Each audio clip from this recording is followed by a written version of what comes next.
According to new data from the Department of Homeland Security, the number of migrants caught sneaking through our southern border has reached the lowest level since 1970. This is based on fiscal year 2025, which came to an end on October 1st.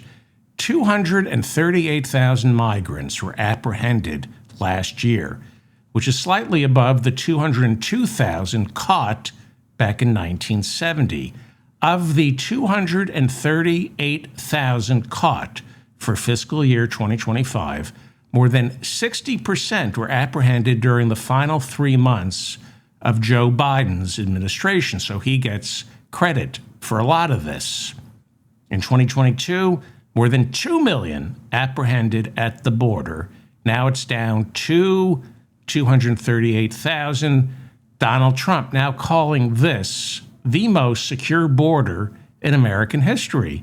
And yet, we need to hire 10,000 new ICE agents and conduct raids in Chicago, Portland, and Los Angeles.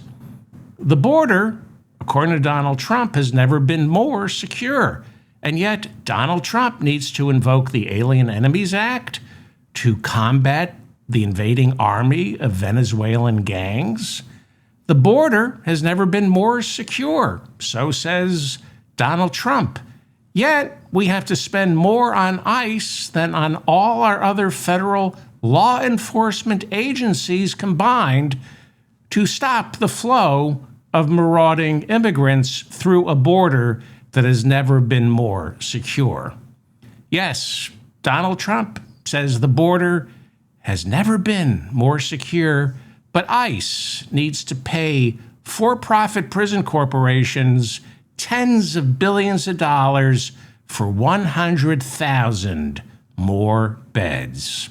The border has never been more secure, but Donald Trump threatens to invoke the Insurrection Act. Well, which one is it, fart breath? We're either under attack or we're not. Or maybe, Donald Trump, you're just a half man who wants his own army to punish people you're threatened by. 200 Texas National Guard troops arrived in Elwood, Illinois, 50 miles southwest of Chicago on Tuesday, to begin training exercises for patrolling the streets of the Windy City, despite pleas from the mayor and governor not to send them. Trump has also deployed 300 Illinois National Guard soldiers, the Illinois governor filing a lawsuit to block that order.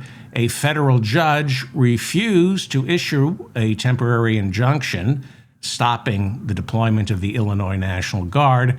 A hearing is scheduled for Friday. As you're hearing this, it is a distinct possibility that both Texas National Guard soldiers and Illinois National Guard soldiers are walking the streets of Chicago. As you know, a federal judge blocked Trump from deploying Oregon's National Guard to the streets of Portland. That was on Saturday. Then Sunday, when Trump tried to deploy the California National Guard to the streets of Portland, that judge blocked that order as well. The Guardian reporting that the Oregon Republican Party was busted trying to phony up images of rioting in downtown Portland as evidence for why Trump needs to send in the troops to protect ICE facilities in Portland. According to The Guardian, Oregon Republicans took to social media with combined photographs from South American riots, complete with images of cars that read Policia. They composited these phony photographs as evidence of rioting in downtown Portland. When The Guardian confronted the Oregon GOP on Twitter, showing them the pictures and proving that they were forgeries, and asked, how do you explain your photographs of rioting in Portland as being rioting in Brazil? The Oregon GOP tweeted back, quote, "We're not reporters, just bad memers." Ha ha ha ha. It's all a joke, as J.D. Vance says. We're just having fun. A few hours later, the Oregon GOP deleted that Twitter response. We're getting more information about a U.S. citizen shot 5 times by an ICE agent on October 4th in Chicago's Brighton Park neighborhood. As you recall, 30-year-old Matamar Martinez survived and was placed in FBI custody after ICE accused her of attempting to ram a car into ICE agents. Homeland Security Director Kristi Noem defended the ICE agent who fired at this U.S. citizen 5 times. Kristi Noem said that he had to fire at this woman because she had jumped out of her car brandishing a semi-automatic rifle. And yet, when the FBI filed its criminal charges against this woman, there was no mention of any semi-automatic weapon, just a criminal charge that Martinez, an anti-ICE protester, was driving her car erratically in and around ICE agents. Well, Christopher Parente, Martinez's lawyer, now saying a review of body cam footage now shows a completely different story, a story of ICE agents taunting Martinez to drive her car into them, with one ICE agent screaming, quote, "Do something, bitch." Then the ICE agent driving his car into hers, then jumping out onto the street, firing his gun at her 5 times. Martinez was originally charged with felony assault, but after reviewing the body cam footage, prosecutors asked the judge for more time to figure out what the charges are. The judge released Martinez from custody. She is free, awaiting another hearing. So, the United States citizen shot at 5 times by an ICE agent. The head of Homeland Security accuses that U.S. citizen of brandishing a semi-automatic weapon at the ICE agent to justify that ICE agent firing at her 5 times. The FBI never charged Martinez with holding a semi-automatic weapon, never having one in her car, and now new body cam footage seems to suggest ICE agents provoked the encounter, drove into her car, then fired 5 shots, and the judge sent Martinez home until prosecutors can figure out who to prosecute. Perhaps the ICE agent and Kristi Noem for lying yet again? Attorney General Pam Bondi testified before the Senate Judiciary Committee on Tuesday. Bondi came fully prepared, not with answers, but with prepared caustic talking points intended to lay waste at Democratic senators demanding answers. Photographer Jonathan Ernst, photographer, I believe. Photographer Jonathan Ernst captured images of actual notes Attorney General Pam Bondi kept by her side during testimony, notes to remind the Attorney General that she should accuse Sheldon Whitehouse, the Democratic senator from Rhode Island, of taking money from dark money groups and being a hypocrite. The notes reminded Bondi to accuse Richard Blumenthal, the Democratic senator from Connecticut, to remind him of how he lied about his service in Vietnam, which he did. It's pretty bad what he did. But he's worth hundreds of millions of dollars, so it's okay. Democrat. Bondi's notes also reminded her to attack Dick Durbin, the ranking Democrat on the Judiciary Committee, to remind him to attack him for taking money from donors with ties to Epstein. The notes, and these were all captured in photographs, instructed Bondi to always fall back on, quote, remnants of the deep, dark state from the Biden administration whenever she is unable to answer embarrassing questions about the FBI or the Justice Department. Well, Senator Sheldon Whitehouse asked her the question I kept asking immediately after we learned 2 weeks ago that border czar Tom Homan was caught on tape in an FBI sting operation, accepting $50,000 in cash in a paper bag, accepting $50,000 in cash in a paper bag handed to him by undercover agents posing as border security executives trying to secure government contracts in a future Trump administration. As you know, those recordings were made a year ago during the height of the presidential campaign. It was an ongoing investigation until Trump returned to the Oval Office. And Emil Bove, then the acting deputy attorney general, he reportedly shut that investigation of Tom Homan down.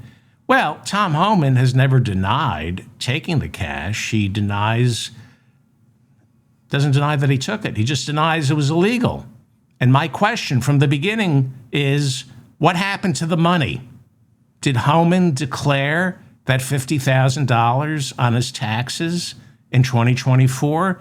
Senator Sheldon Whitehouse of Rhode Island asked that very same question on Tuesday. Bondi refused to answer. Attorney General Bondi refused to answer pretty much every question posed by Democrats. Instead, she put on a performance for Donald Trump with fiery, cantankerous, and snotty comebacks. Adam Schiff, the Democratic senator from California, ended the 5-hour hearings on Tuesday by listing all the questions Attorney General Pam Bondi refused to answer. Some of those unanswered questions include, did Tom Homan declare that $50,000 that he took, did he declare it on his 2024 taxes? What ethics lawyers advised you, Pam Bondi, that it was okay to greenlight Donald Trump accepting a $400 million jet from the nation of Qatar? What is the legal underpinning to Donald Trump sending troops into the streets of Chicago? While you were preparing a small portion of the Epstein files for release to the House Oversight Committee last month, who decided someone needed to pour through all those papers and flag any references to Donald Trump? Are the 4 military strikes on Venezuelan boats legally justified? And if so, how? Why was it impossible for you to find any career prosecutor inside the Justice Department willing to indict former FBI Director James Comey? Do you support Donald Trump's plans to create a restoration fund for the nearly 1,500 January 6ers he pardoned or gave clemency to? Well, instead of answering any of those questions, Bondi dismissed them as gotchas. She said, I'm not going to engage in gotchas. Well, Forbes reporting foreclosures in August for single-family homes up by nearly 18% over last year. The housing market now seeing 6 consecutive months where the rate of foreclosures are on the rise as more homeowners, especially in Nevada, Florida, South Carolina, Illinois, and Delaware, face what they call the double whammy of higher inflation and fewer jobs. High inflation and high unemployment is the classic definition of stagflation, something we haven't seen since the 70s. The Urban Institute telling CBS News that another contributing factor to these foreclosures is the rising cost of home insurance, which, thanks to climate catastrophe, is sometimes impossible to get, let alone afford, thanks to more homes facing the risk of flood and fire. Although foreclosures are approaching a 5-year high, economists say we're nowhere near the levels we witnessed right before the 2008 financial crisis. CNBC reporting 1/3 of new homes right now are purchased by investors, not people looking for a place to live, but rather to rent or flip for profit. According to an analysis of home sales during the second quarter of 2025, 1/3 of all single-family residents were either purchased by institutional investors or individuals looking to increase their real estate portfolio. There are 86 million homes in the United States. Not enough. Not enough. We have about 360 million people and 86 million homes. I'm not talking about apartment buildings, I'm talking about homes. 1/5 of those homes are owned by investors, meaning landlords. The vast majority of those landlords are individuals hoping to pick up some extra rental income. Right now, a little more than 2% of all homes in America are owned by what are called institutional investors. Those are corporations that own more than 1,000 properties. Should the economy turn sour, those institutional investors who make up 2% of home ownership, well, if the economy turns south, and it always does, those institutional investors will be the ones who swoop in, at least if they have the cash and or credit. And they will purchase these homes, leading to more American homes getting rented out by absentee landlords who don't even live in the same state.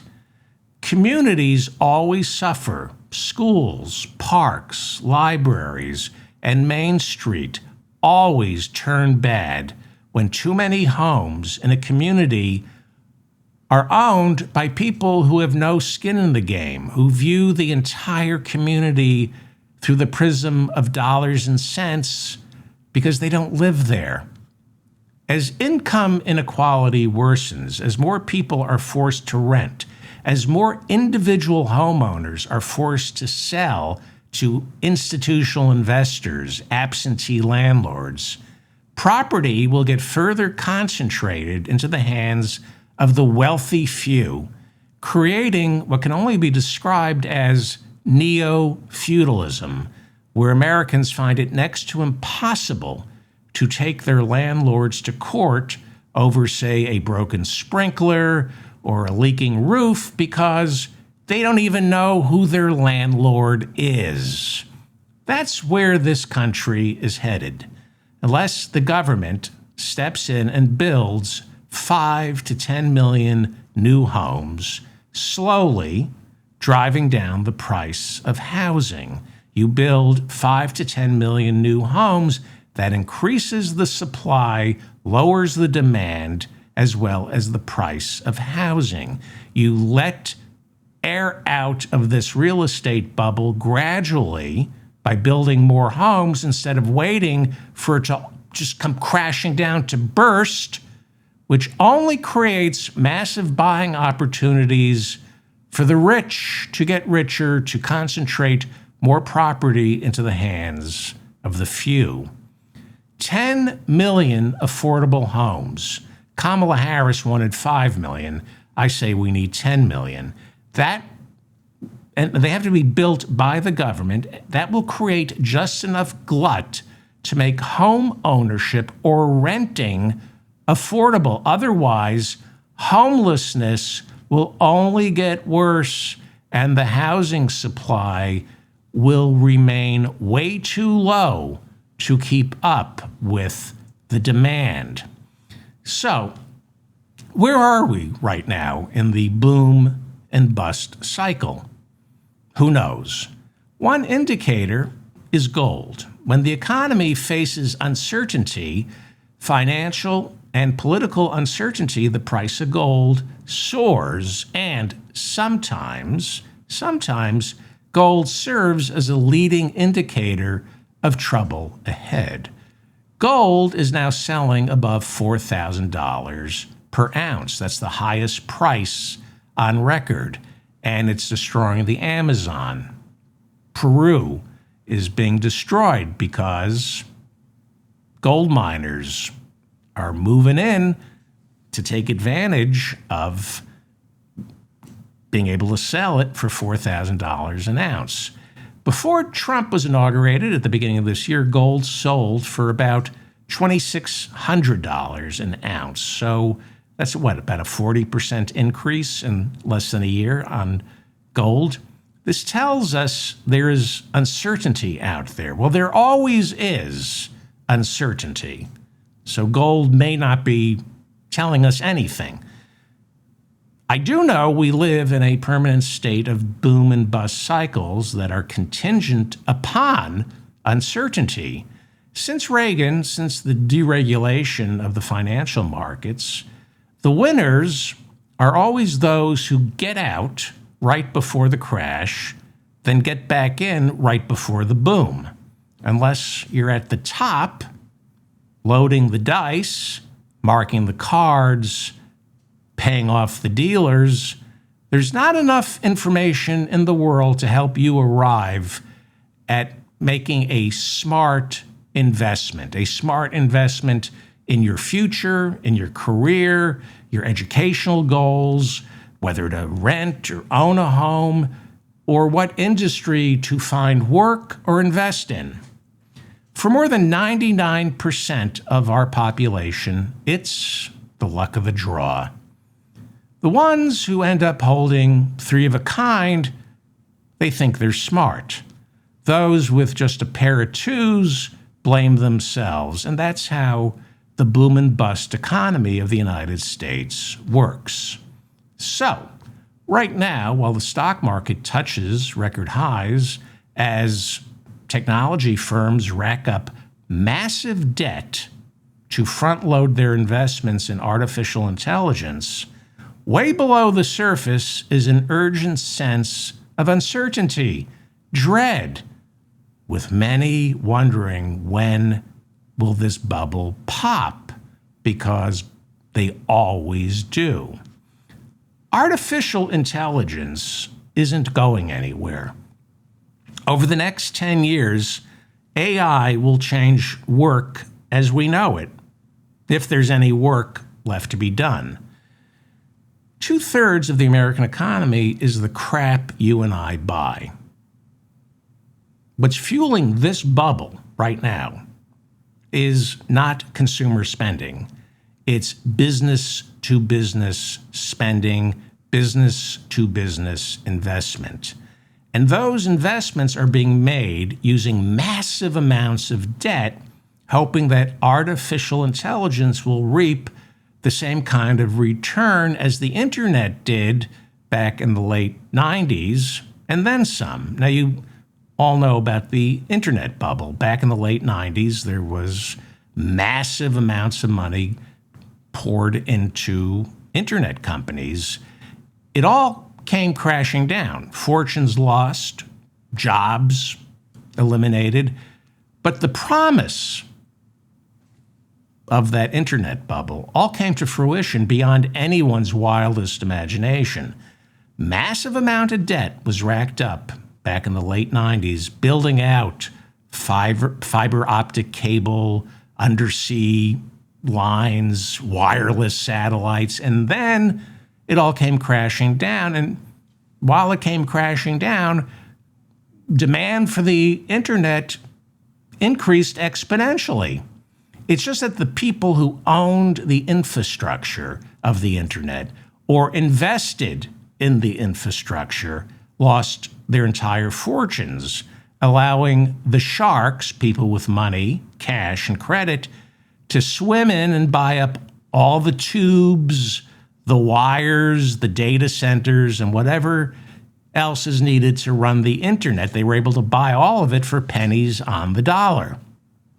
New fortunes were made off the internet after the bubble burst. The same exact thing is going to happen with this artificial intelligence bubble. It's going to crash, and it's going to take down a lot of people who work for these companies that are right now that are taking on massive debt to build the infrastructure that supports AI. Jobs and fortunes will be lost, but AI will continue to insinuate itself into every corner of our lives, providing all of us incredible convenience while at the same time destroying the quality of our lives. Everything will be convenient, but our lives will suck. So, longtime listeners to the show are well aware that I've been looking into what AI can do, and I can assure you this country lacks the vocabulary to figure out a way to redefine what work actually means. Work is about to change. America, business, we're always going to need humans to do the work robots can't, or possibly eventually humans are going to do the work robots refuse to do. We're going to be the migrants. Humans will become the migrants. So as long as we celebrate humanity, there will always be work for humans, not robots. But we live in a country incapable of appreciating humanity. And that is going to create a serious problem for everyone, including the people at the tippy top, the ones marking the cards, loading the dice, paying off the dealers. Because, as I keep reminding you, 2/3 of the American economy is the crap jackasses like you and I purchase. That's what this economy is and has always been. 2/3 of our economy is what you and I buy. It's not what Oracle buys. It's not Oracle buying billions of dollars worth of chips from NVIDIA. That's a small part of our GDP. More importantly, business to business, businesses selling to other business, well, that only works if somehow that leads to businesses selling to American consumers. Without American consumers, the economy goes bust. And if AI replaces workers the way some people hope it does, that means AI replaces consumers, which means 2/3 of our GDP is going to get sliced off until, maybe they can program an empty maw inside of these large language models so they stay up all night buying crap they don't need on Amazon. Well, more money right now is being invested in artificial intelligence data centers than in office space. With the so-called smart money right now thinking, who needs offices when you don't need workers? Well, here's the difference between offices and data centers. People don't live inside those data centers. They don't live and work in those data centers. Communities aren't built around data centers. There are people who live in and around, but it's depressing. Money invested, however, in office space increases what they call the velocity of money, because office space creates communities of people who spend money rapidly. It's why your boss doesn't want you to work remotely. Staying at home and working from home slows the velocity of money. And while that might be good for the environment and your own mental health, it's not good for our GDP. All the money invested in data centers is slow money. It has some velocity, but because it involves fewer people, it means fewer financial transactions. So an argument could be made that money invested in data centers is where money goes to die. Same thing with tax cuts for the rich. That money has no velocity. It just stays in their banking account. They don't spend it. Unless money is moving, unless it's being exchanged by people, not robots, there is no economy. I mean, unless we've entered some new paradigm, maybe, but as far as I know, the natural order of things dictates that without people, there can be no artificial intelligence, because without people, there is no need for artificial intelligence. That being said, most of these large language models have been designed to code for self-preservation, which means all these AI platforms will figure out ways to make humans serve artificial intelligence instead of the other way around. And I'm not being glib here. That's the truth. These large language models will invent complicated, illogical syllogisms that humans lack the capacity to refute, and we will be convinced that their illogical syllogisms are perfectly logical, and therefore we will obey them. And we proven ourselves, at least here in America, to do that all the time. We know tax cuts for the rich destroy the economy, but we've been convinced by humans, nefarious humans, far dumber than these AI machines. We've been convinced by these morons that tax cuts for the rich save the economy. Not true. But if we can believe these morons, these Republican morons like Arthur Laffer, AI is going to have a field day talking humans into all sorts of stupid things in order for us to become slaves to the machine, proverbial slaves to the machine. The bigger this AI bubble grows, the more debt corporations and investors will take on, stupidly trying to ride it to the top, feeling richer and richer along the way, but only richer on paper until it all pops. And then they have to pay back the debt they accrued trying to feel richer on paper. So the way this works is anyone with little to no debt, anyone with enough cash will survive, indeed thrive, buying up broken corporations as well as abandoned data centers, office buildings, and homes at what they call fire sale prices. I don't know when that's going to happen, but it's going to. Thanks to deregulation going all the way back to Jimmy Carter and hitting full throttle right now, there are fewer guardrails to lessen the severity of these crashes, of these economic crashes. Because baked into our system, thanks to Ronald Reagan, George W. Bush, Bill Clinton, and Donald Trump, we now have boom and bust cycles where the booms are louder and the busts more painful. And each bust is accompanied by some sort of government bailout, but only for the people responsible for breaking everything.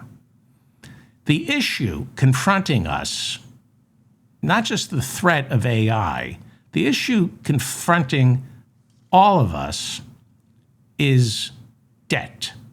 Debt. And I'm not talking about government debt. I'm talking about corporate and household debt. Completely different. Government debt is a great thing. That's what grows the economy. Nothing wrong with government debt, and the Republicans know that. That's why they just raised the debt ceiling by $5 trillion. Corporate and household debt, within limits, can be a good thing. It too grows the economy, not the way government debt does. But too much corporate and household debt is what crashes the economy. You take on government debt to rescue the economy, after corporate and household debt crashed it. And financial debt, which is the banks, corporate, financial, and household debt. Government debt is communal debt. It's shared. That's why it's secure. It's all of our debt, which means we can pay it off simply by printing more money. I mean, it's not that easy, but in a way it is. Corporate, financial, and household debt has to be paid back. Corporations, banks, in a way, banks can print money, but I don't want to get into the Federal Reserve. And household debt, for all intents and purposes, corporations, banks, and people cannot print money to pay off their debt. All they can do to pay off their debt is issue more debt. And all of that debt must be paid back. Otherwise, the people holding that debt go belly up. So, household debt right now is at an all-time high.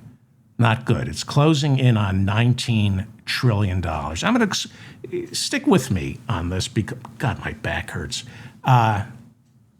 Household debt is at an all-time high, about $19 trillion. $13 trillion of that household debt is what people owe on their mortgages. Okay? So $19 trillion of household debt, $13 trillion is mortgages on homes. The other $6 trillion is your auto loan, your student loan, and your credit card debt. But most household debt is tied up in real estate. If housing prices go south, a lot of homeowners are going to end up underwater, meaning they owe more on their home, they owe more on their mortgage than what the house they took the mortgage out for is worth. This becomes a serious problem because so many Americans view their home as their nest egg, their retirement account. They often borrow against that home as the value increases. They take out, in addition to their mortgage, they also take out something that is called a home equity line of credit, presumably to fix their home, to add value to it. But a lot of people just use that line of credit to finance their lifestyle, pay off credit cards, and then if everything is working out, that if home prices continue to rise and mortgage rates go down, they will often refinance the original mortgage on their home and fold that line of credit into the new mortgage as if that home equity loan never existed. That's what homeowners can do when home prices keep going up and mortgage rates are going down. But when you owe more than the home is worth, and if you start missing monthly payments on the mortgage and on the line of credit, the home equity loan, you start running a serious risk of foreclosure, meaning the bank is going to take your house. And that often creates a snowball effect because the more people who foreclose, who can't pay, who lose their home, the more homes the banks need to start selling. And that creates a housing glut, causing home prices to fall even further. It's the rule of supply and demand. Unfortunately, it doesn't fix homelessness, and I'll explain why in a second. So right now, there's record household debt. The single biggest driver of household debt is your mortgage, if you're lucky enough or unlucky enough to own your home. What if you don't own a home? Well, the three biggest drivers of debt for people who rent, number one, auto loans. Nearly $1.7 trillion have been borrowed to purchase Cars. Number two, what do you think it is? It's student loans, which account for slightly less than the $1.7 trillion we owe on our cars. And third is credit card debt. Roughly $1.3 trillion are owed right now to Visa, MasterCard. Do you owe money to American Express, or do you have to pay that off every month? I don't know. Now, these numbers are too big to imagine. So let me try to put them into perspective. To give you an idea of what this means, our GDP, which means our economy, is roughly $30 trillion a year, meaning our economy produces $30 trillion worth of goods and services. Your debt, that doesn't add to the GDP. The interest you pay to the banks, that adds to the GDP.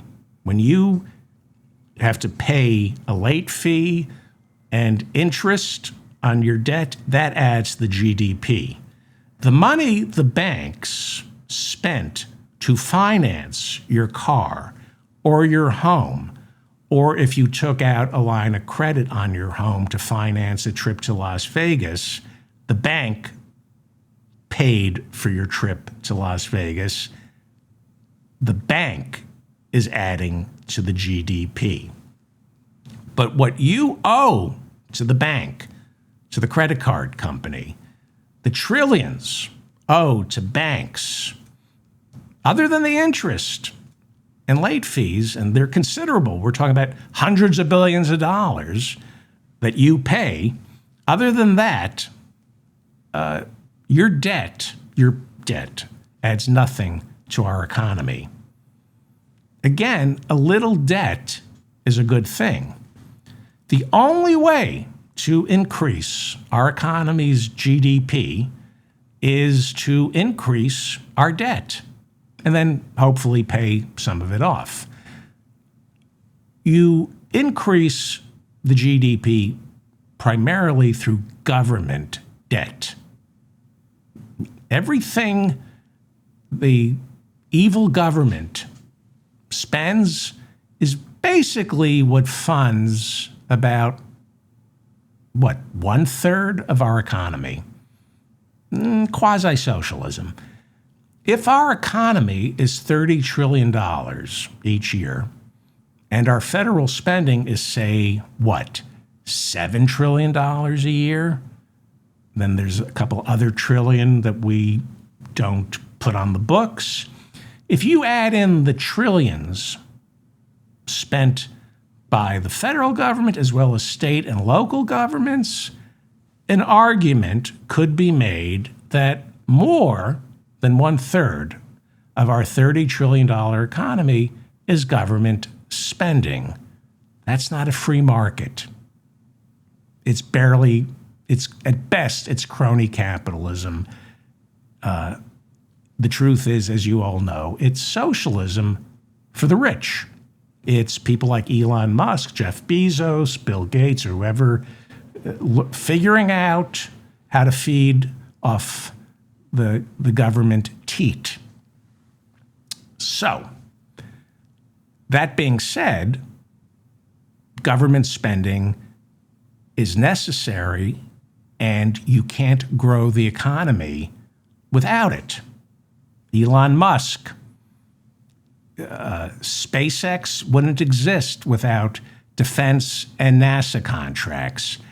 Tesla wouldn't exist if Obama didn't guarantee loans to Tesla when it was struggling. Okay, so you got your government debt, and then you got your household, corporate, and financial debt. Financial debt is money lent by financial institutions. All of that debt grows our economy. Not the way government debt does, but it does grow our economy. However, it's good, but when there's too much of it, when there's too much debt, it produces a sugar high, one that we're witnessing right now, a sugar high that artificially inflates the prices of everything, including not just eggs, but investments like real estate, gold, or the stock market, or that Rembrandt you want to buy. What's going on right now, rich people, some, are not so rich, they're simply borrowing to invest. And that drives up the value of their investments. It's a weird thing. Right now, you borrow to invest, and because so many people are borrowing to invest, it makes that investment rise, and that dwarfs the size of the debt you incurred to make that investment. It works out fine until it doesn't. The stock market crash of 1929 was caused by Americans buying stocks on margin. In other words, borrowing money to buy stocks. And then when the market goes down, they have to pay back what they borrowed. They own what? IBM, they buy it for $100. They borrow $100 to buy like $101 worth of IBM, and then it plummets and it's worth $3. You still owe $100. You got to pay back. You bought it on margin. So if everybody's buying on margin, it drives the prices of stock up until it doesn't. That's what bubbles are. Investments increase in value because investors are taking on massive debt to buy those investments. It is a bubble waiting to burst. It's what's happening right now in corporate America. Now, some of you will say, well, some corporations are recording record profits. That's why the stock market is going up. Yes, but only a handful of successful corporations drive the stock market. There's income inequality among the S&P 500. Most of the S&P 500 companies aren't doing well as Microsoft, Amazon, Exxon. Yes, some corporations right now are recording record profits. But where is that money coming from? It's coming from other corporations' debt. If those profits are from another corporation or consumers purchasing from that corporation by relying on massive amounts of debt to make those purchases, the bubble is going to burst. It's going to burst really bad because there's no such thing as unlimited credit, because you have to pay what you already owe in order to qualify for more credit. I know sometimes you owe 50 grand on your credit card, so you take out another credit card and get unless you figure out a way, eventually it all comes crashing down. So what does this have to do with the homeless? Because that's what I care about. Everything. We have a massive homeless problem, and it's fueled by one thing. And whether you like it or not, this is what causes homelessness. Americans who invest in housing. That's what causes homelessness, not mental illness. Mental illness is caused by homelessness. People who invest in housing, who commodify housing, they create homelessness. People who see housing as a way to make massive amounts of money as opposed to having a place to live, that those people create homelessness. When you commodify something like a home or medical care or higher education, it automatically becomes unaffordable for large swaths of the American people. When something is an investment, the goal is to make it unaffordable. That's the whole point of investing in things. You purchase stock in, say, Apple, hoping that most people can't afford to buy stock in Apple. When you buy a home as an investment, your hope for your future, because you're buying it as an investment, you're hoping most people can't afford it. That is only why there's homelessness. It's an uncomfortable truth. Nobody wants to feel guilty about owning more than one home. Nobody wants to feel guilty flipping homes, seeing the hearth, as a commodity.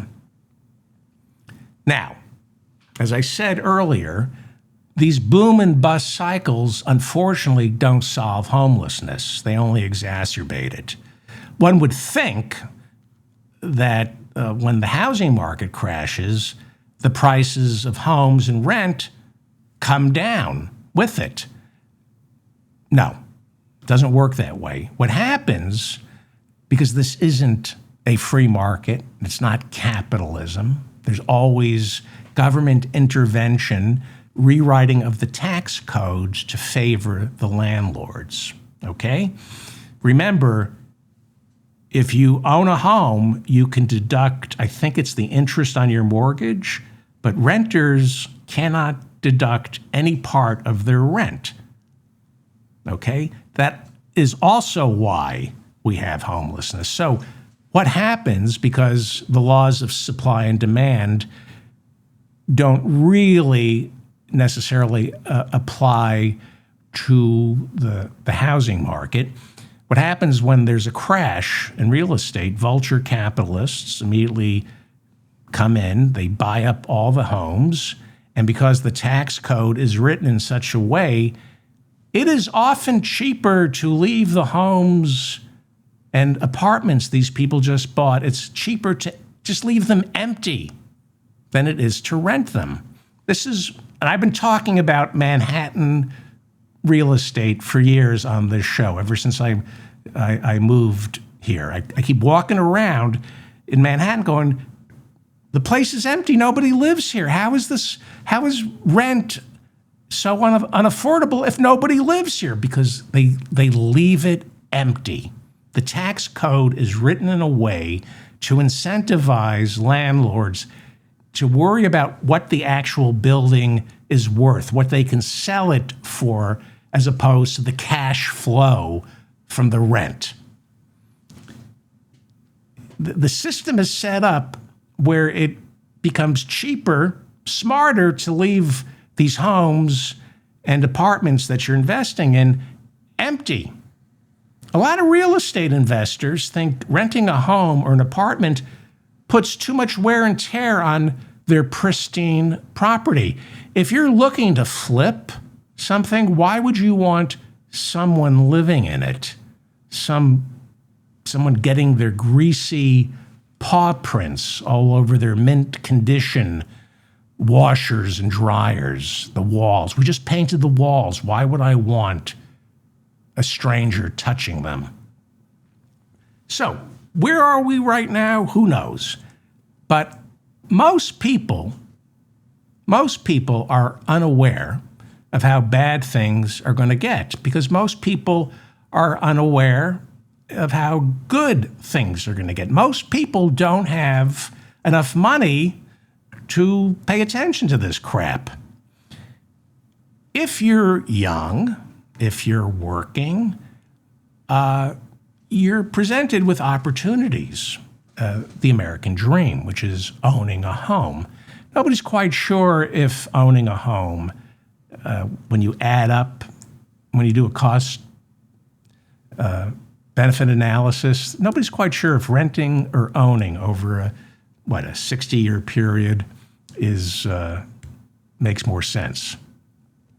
But if you're young and working, you'll be convinced, especially if you're getting married and raising a family, you got to buy into the American dream, which is owning a home. So you borrow. This is how it works when it's the beginning of the boom and bust cycle. So when the boom is beginning, it works out fine. If you're young and you're working, you borrow $1 to buy a home that's worth $1.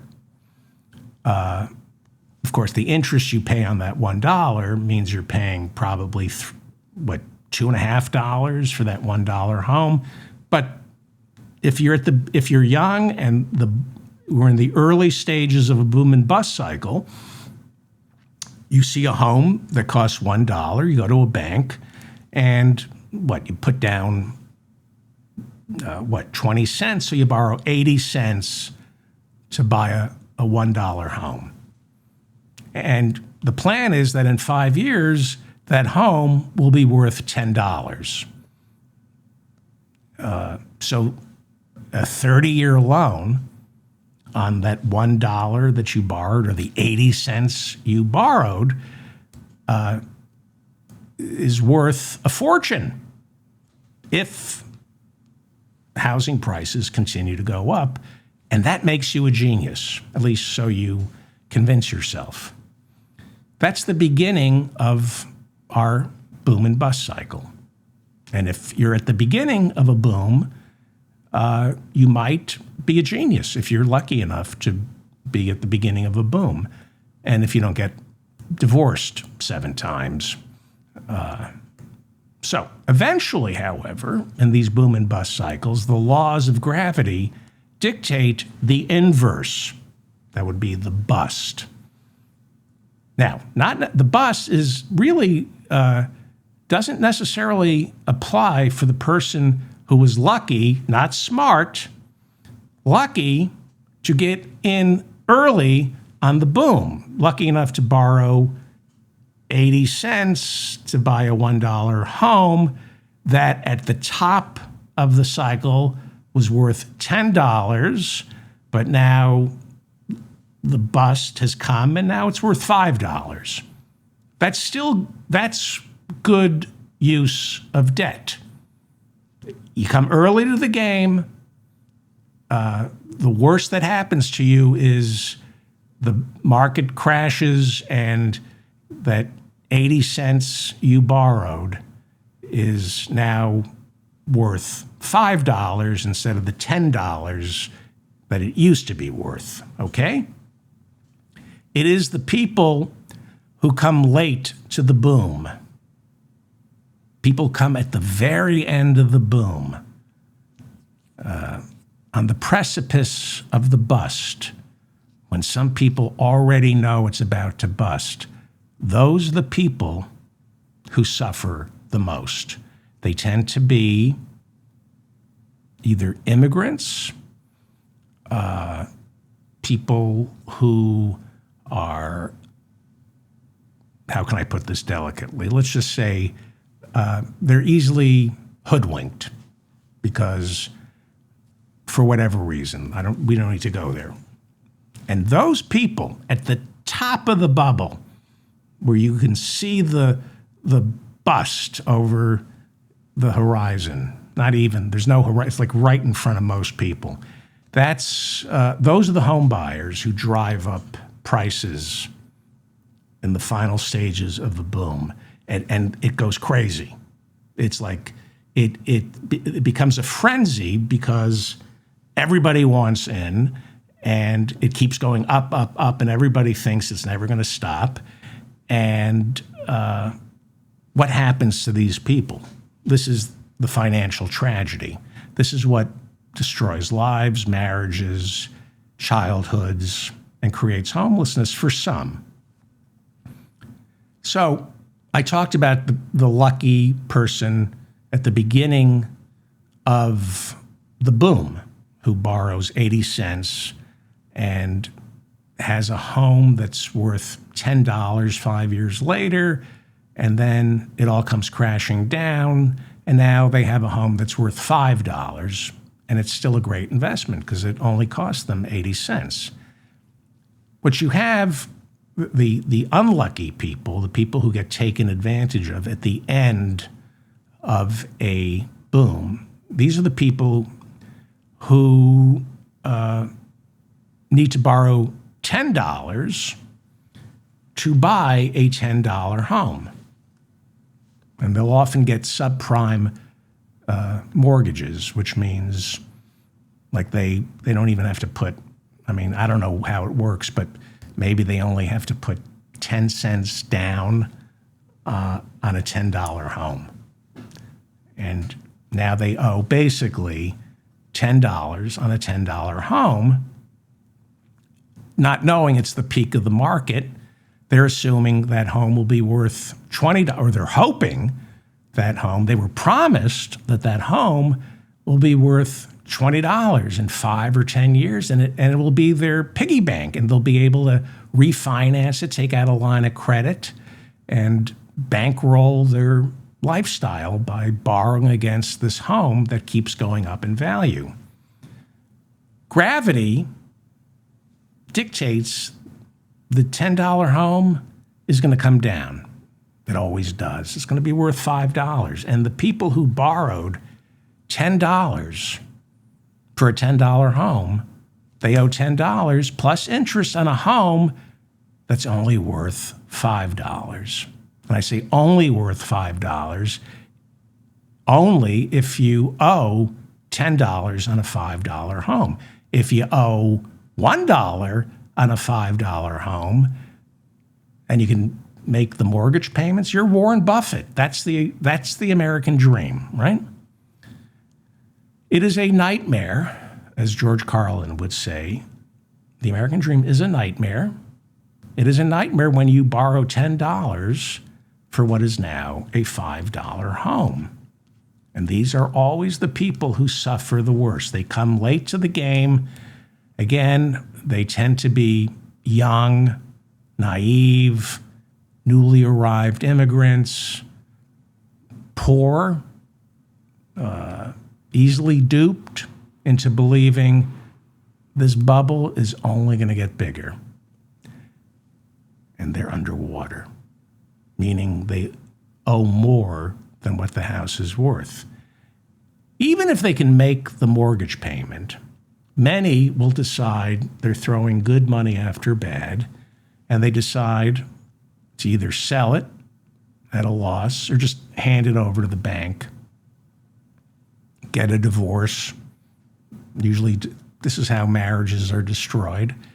And they hand it over to the bank. And that means the house is for sale, increasing the supply, but not the demand. And the value of the home, the price continues to go down. Still not affordable for people who rent.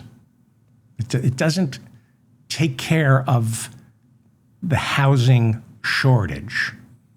There aren't enough homes. There aren't enough apartments in this country. Kamala Harris said we need 5 million. We actually need 10 million. So the boom and bust and the prices of the value going up and down there are 360 million Americans. There aren't enough homes for them. So we like to think, real estate's going to go bust and now people can afford to rent. No, it just means homes and apartments get concentrated into fewer and fewer hands of rich financial institutions, people with cash and a line of credit, and they have no interest in driving the value of their property down by lowering what they charge for rent. That's why they often leave homes and apartments empty. in their mind, and the tax code is written to incentivize them to think this way, in their mind, they lose money on a property that they're trying to flip by renting it out at market rate. Because market rate is the truth, and the truth will make that property worthless. You sell an apartment or a home on the promise that you can rent it for $10 a month, but the market says, no, you can only rent it for $8 a month. Better not to rent it at all, to reveal what the market rate is actually worth. That way you can sell it for more.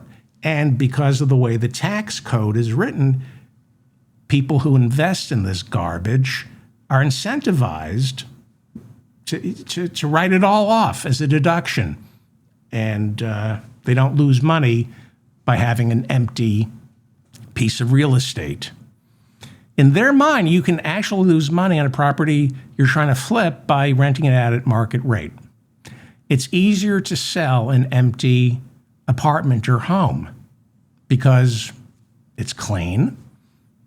It's less of a headache for the new buyer who is all excited about gouging future renters. And having tenants costs money. It's a pain in the ass, especially when what they pay shatters the illusion of what the new buyer thinks he can charge. Real estate, if we've learned anything from Donald Trump, is smoke and mirrors. You want the person you're selling the real estate to, you want them to conjure up numbers that they can charge for this prime piece of real estate. If the place is already being rented, that provides incontrovertible proof of what your piece of garbage apartment or home actually rents for. So that's why Manhattan is empty. An empty apartment is a tax write-off. It's one of the reasons we have so many homeless. One of the reasons. But the absolute reason for homelessness in America is the commodification of housing. People seeing housing not as a human right, but as an investment opportunity. All right, this is what we have to look forward to during the next 3 years, if we're lucky, of the Trump administration. He's going to crash the economy. That's a given. It may be, the upside may be that the American people will temporarily wake up and vote Republicans out of office. That could be what happens. There's going to be a bust. And until that bust comes, we have no idea what financial and accounting tricks the larger institutional investors, especially the ones who've cozied up to Donald Trump, we have no idea what tricks they've been playing on investors, government regulators, and themselves. Again, this is going to happen. The government will step in to save the banks and the billionaires. The government always does. And half measures will be taken to create the appearance of a social safety net for the rest of us. And then, and this is why Donald Trump and the Republicans may not suffer. The right-wing attack machine is funded by the people who crash our economy. So the right-wing attack machine will get to work blaming the victims, the ones completely wiped out, they will be blamed for being greedy, stupid, or both. It's the people who get wiped out. They're the ones who will be blamed for putting their life savings into investments they didn't understand. That's how this works. The right-wing propaganda machine, which is funded by landlords, yes, the oil companies, but they also own land and property. At the bottom of the crash, the right-wing propaganda machine will demand a bailout from the government for the people who crashed the economy. And then, after they get that bailout, they will insist we don't need government safeguards. We don't need regulation to prevent another crash like the one we're living through. What we need, they'll say, are fewer lenders forced by the government to give mortgages to people of color. And I'm not making that up. That's exactly how Sean Hannity explained away the financial crisis of 2008. We all knew that it was the repeal of Glass-Steagall. No, it was too much government regulation. We know that the financial crisis was caused by too much deregulation. Clinton got rid of Glass-Steagall. But the right-wing propaganda machine said, no. It was caused by too much government regulation. Too many Democratic politicians placing banks in precarious positions by forcing them to lend to people of color. That is what they said. That's what Fox News said. They blamed community investment, banks being forced to lend to people in historically marginalized communities, people of color. Sean Hannity said these people were a bad risk. The government knew they were a bad risk. They, people of color, crashed the real estate market. Not true. Not true. You know, it was people bundling mortgages and then selling them and then doing collateralized debt obligations, which means they were betting on securitized margins to go up and selling bets for them to go down. And one mortgage, like they would have a bundle of mortgages that was worth, say, $2 million. And then Goldman Sachs was selling bets on the bundled security. Some people were betting that it would increase in value, and some were betting that it would go down, some would go up. And these were collateralized debt obligations that were trillions and trillions of dollars. People insuring, they call them insurance. They would bet against these loans. It was a casino, and the Federal Reserve stepped in and magically made those collateralized debt obligations disappear. Oh, we bought them up. We bought the bad mortgages. We bought these securitized loans. We bought them up. They just disappeared. Nobody knows what happened to them. It was not lending to people in Harlem or Watts to buy a new home. But that's what if you watch Fox News or listen to talk radio, poor people, especially of color, they're to blame for that whole house of cards crashing down because they took advantage. They're freeloaders, and they took advantage of Freddie Mae and Fannie Mac or whatever they're called. They got conned into taking mortgages with some subprime rates, and they destroyed it for everyone. Well, gloom and doom, yeah, gloom and doom.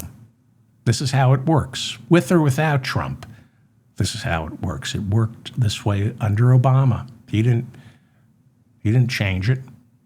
I mean, they bailed out the banks in 2008. the banks that year paid out billions of dollars in bonuses using our tax dollars. And what they didn't pay to themselves in bonuses with our tax dollars, they used to hire lobbyists to go to Washington, D.C. to make sure Dodd-Frank didn't provide meaningful guardrails to prevent the next crash. That's what happened under the Obama administration. He came in after the financial crisis in 2009, and the banks took our bailout money, used it to pay lobbyists to buy up politicians in D.C. who made Dodd-Frank less effective than it needs to be. I guess the only way to protect yourself is by not spending money you don't have. I've been told, I think debt for individuals is what you got to worry about. And it's easier said than done, not spending money you don't have. Because here in America, survival is unaffordable, and that's a fact. You need health insurance, unaffordable. You need transportation. You need to be able to afford rent. Rent is unaffordable. Most renters spend 50% of their income, gross income, not net, gross income, on rent. Food, daycare, unaffordable. And of course, the things that make life worth living, like a vacation, a staycation, or going to a ball game. Unaffordable for most people unless they're just willing to rack up more debt. All right, I don't mean to be negative, but these are not good times. And you can bury your head in the sand, or you can get to work for the Democratic Party. That's all we've got. That's all we've got is the Democratic Party. That's what we're stuck with.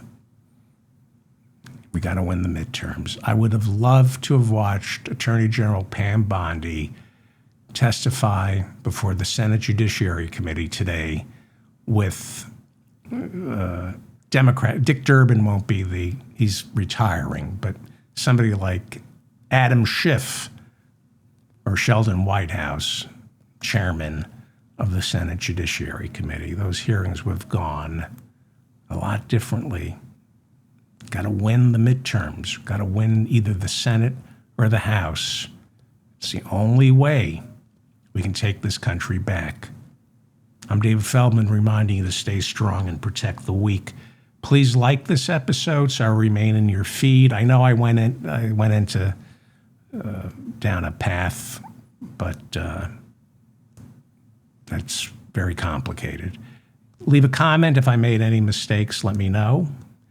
And I will try to do a show tomorrow. You can probably tell I'm getting over a cold. And be nice to yourself.